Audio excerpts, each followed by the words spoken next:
جی آج کی ویڈیو میں ہم آپ بتائیں گے کہ کرونا کرائسس کے دوران اب تک دنیا کا مہنگا ترین سفر جو ہے وہ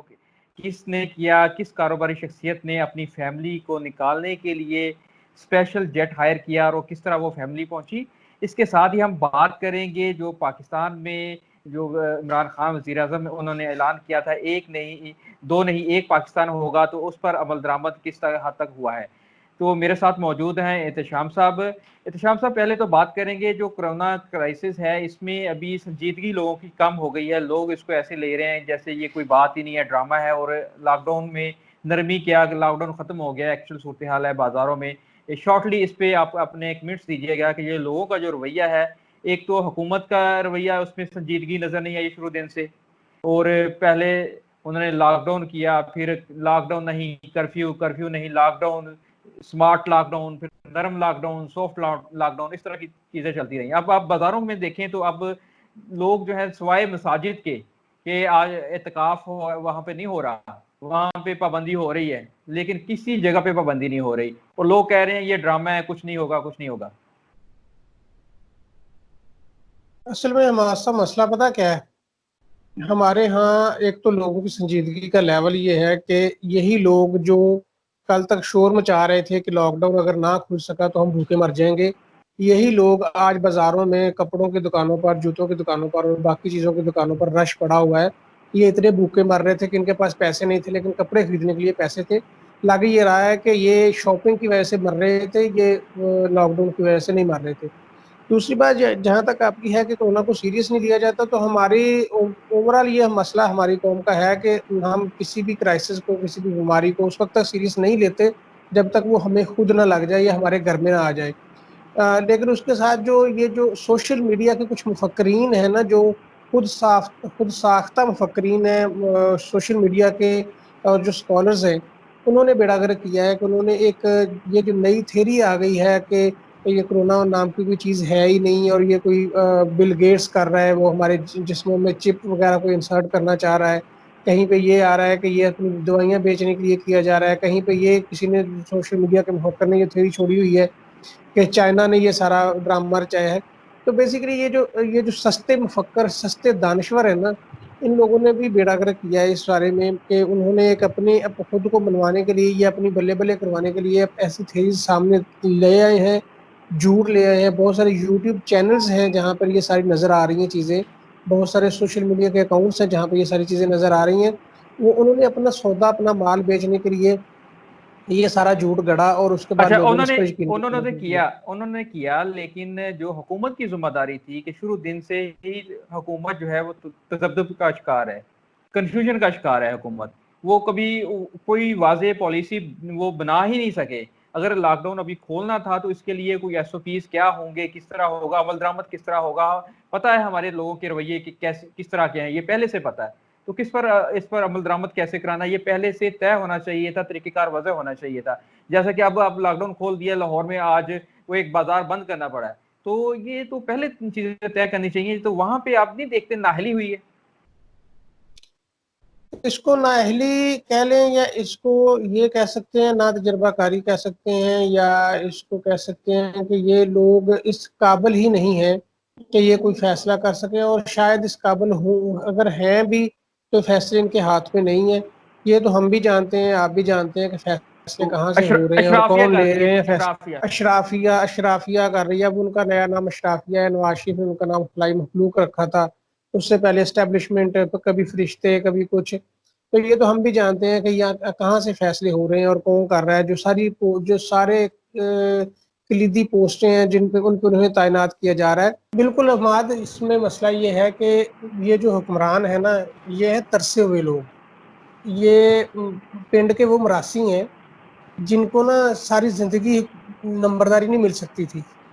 اشرافیہ نے ان کو نمبرداری دے دی اور یہ اپنی اوقات سے باہر ہوئے پڑے ہیں۔ مطلب یہ خود جو ہے نا، جو نعرہ لگا کے آئے تھے نا، دو نہیں ایک پاکستان کا اور برابری کا سارا کچھ، یہ خود کرتے ہیں جان بوجھ کر کہ ہم لائن توڑیں گے،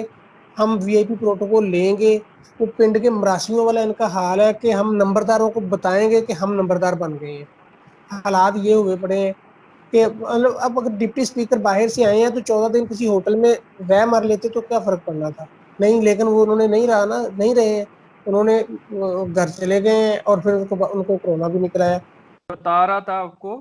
تو وہ فیصل آباد کی فیملی ہے، آئی ٹی گروپ سے ان کا ہے، میجر شاہ نواز کی فیملی ہے، وہ آئی ہے بیچ 16 ممبر تھے ان کے. انگلینڈ سے وہ خصوصی طیارے کے ذریعے آئے ہیں کہ شاید کورونا کا یہ سب سے مہنگا سفر ہوگا کہ کسی نے پرائیویٹلی اتنا مہنگا سفر کیا ہوگا، کہ اسپیشل طیارہ کروا کے وہ یہاں پر پہنچے ہیں فیصل آباد میں، اپنی 16 فیملی ممبرس کو لے کے آئے ہیں. ان کے پاس پیسہ ہے، ٹھیک ہے، انہوں نے اپنی فیملی کے ممبرس کو لانے کے لیے لگایا ہے. لیکن یہاں پہ جو ایئرپورٹ پہ ہوا ہے کہ وہاں پر ان کی روٹین میں جو سکریننگ ہوئی ہے وہ ہو گئی ہے، اس کے بعد وہ اپنے گھر چلے گئے ہیں. لیکن جو ایس او پیز ہیں وہ یہ کہتے ہیں کہ بیرون ملک سے جو بھی بندہ آئے گا وہ 48 گھنٹے کے اندر اس کا ٹیسٹ ہوگا، اور اس دوران وہ کسی اپنی مرضی کے کسی ہوٹل میں رہ سکتا ہے یا وہ قرنطینہ مرکز میں جائے گا جو سرکاری ہے. تو اس دوران اس کا ٹیسٹ ہوگا، ٹیسٹ اگر تو اس کا نیگیٹو آ جائے گا تو وہ گھر چلا جائے گا، اگر پازیٹیو آ جائے گا تو پھر وہ کرنٹائن رہے گا حکومت کی اس میں. لیکن ان کو انہوں نے گھر بھیج دیا، ان سے میٹنگ ہوئی انتظامیہ کی، انہوں نے کہا نہیں رہنا ہم نے، وہ گھر چلے گئے. اب ہوا یہ اس میں یہ ہے کہ انتظامیہ کا ہم موقف اس میں شامل کر دیتے ہیں کہ انہوں نے یہ کہا کہ حکومت نے جو نئی پالیسی بنائی ہے کہ وہ لوگ گھروں میں کوارنٹائن ہو سکتے ہیں، تو اس کے تحت ان کو جو استثناء ملا ہے اور اس کے تحت یہ اپنے گھر میں گئے ہیں، ان کے ٹیسٹ ہوں گے. جیسے آپ نے کہا کہ جن لوگوں نے امیدیں لگائی وہ کیا کریں، تو بات صرف اتنی ہے کہ ہم نا آنے والی قوم ہے اور ہم والے کچھ نہیں کر سکتے یا خود ڈرپوک ہوتے ہیں، بزدل ہوتے ہیں، اسٹیپ نہیں لے سکتے ہوتے، لیکن جو لیتا ہے ہم اس کو بڑا پریز بھی کرتے ہیں، اپریشیٹ بھی کرتے ہیں اور اس کو ہیرو بنا لیتے ہیں. اور یہ اگر آپ ماضی سے دیکھیں تو ہم نے مسلم لیگ سے امیدیں لگائیں، قائد اعظم سے امیدیں لگائیں، پھر آگے چلتے جائیں ہم نے لیاقت علی خان سے، پھر ایوب کو جو ٹرکوں کے پیچھے جو ایوب صدر بنے تھے، مارشل لا لگایا انہوں نے، تو ٹرکوں کے پیچھے ان کی تصویریں لگائیں. پھر ضیاء جو ہے مرد مومن مرد حق، ضیاء الحق بن گیا، پھر ہم نے اس سے امیدیں لگا لیں. پھر اس کے بعد اگر آپ آگے آتے جائیں تو بھٹو جو ہے، بھٹو سے پہلے ہم نے پہلے بھٹو سے امیدیں لگائیں، پھر مرد مومن مرد حق ضیاء الحق سے لگائیں، پھر ہم نے نواز شریف، بینظیر، اور پھر ہم نے مشرف افتخار چودھری، مشرف، افتخار چودھری، پھر عمران خان.